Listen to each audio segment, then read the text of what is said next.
முதலமைச்சர் அண்ணன் தளபதி அவர்கள் தொடர்ந்து ஒன்றியத்திலே இருக்கக்கூடிய பாஜக ஆட்சியின் கொடுமைகளை, அவர்கள் தொடர்ந்து ஜனநாயகத்தை நசுக்க நினைக்கக்கூடிய அந்த பொழுதுகளில் அதற்கு எதிராக எழக்கூடிய முதல் குரலாக இருப்பது நம்முடைய முதலமைச்சர் அண்ணன் தளபதி அவர்களுடைய குரலாகத்தான் இருக்கிறது.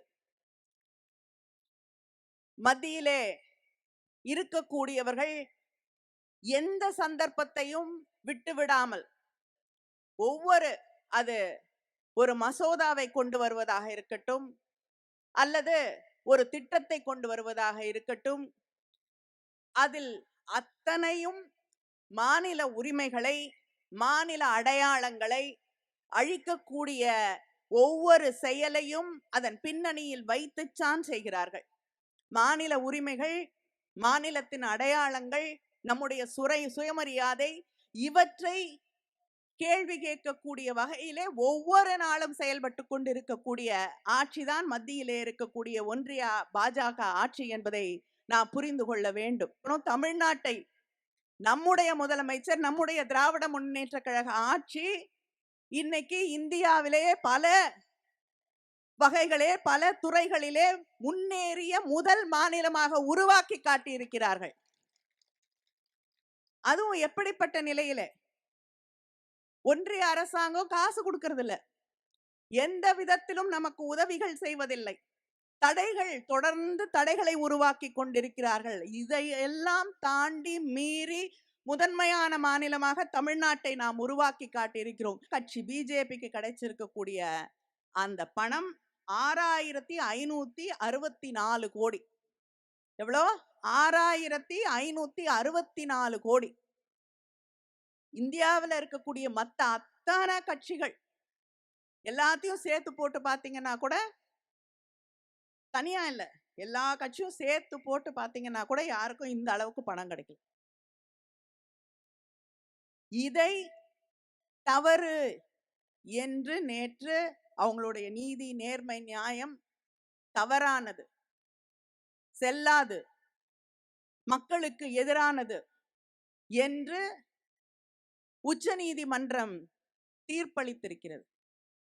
இப்படி தொடர்ந்து மக்களுக்கு எதிராக, ஜனநாயகத்திற்கு எதிராக, பெண்களுக்கு எதிராக, இன்று உங்களுக்கு தெரியும், நாடாளுமன்றத்தில் விவசாயிகளுக்கு எதிராக சட்டங்கள் கொண்டு வரப்பட்டது. அதே போல நம்முடைய இஸ்லாமிய சகோதரர் சகோதரிகளுக்கு எதிரான CAA, அது மட்டும் இல்லாமல் தொழிலாளர்களுக்கு எதிராக சட்டங்கள், இப்படி விவசாயிகள், தொழிலாளர்கள், சாதாரண சாமானிய மக்கள், தலித்கள் என்ற அத்தனை மக்களுக்கும் எதிராக செயல்பட்டு கொண்டிருக்கக்கூடிய ஒரு ஆட்சிதான் ஒன்றியத்திலே இருக்கக்கூடிய பிஜேபி ஆட்சி.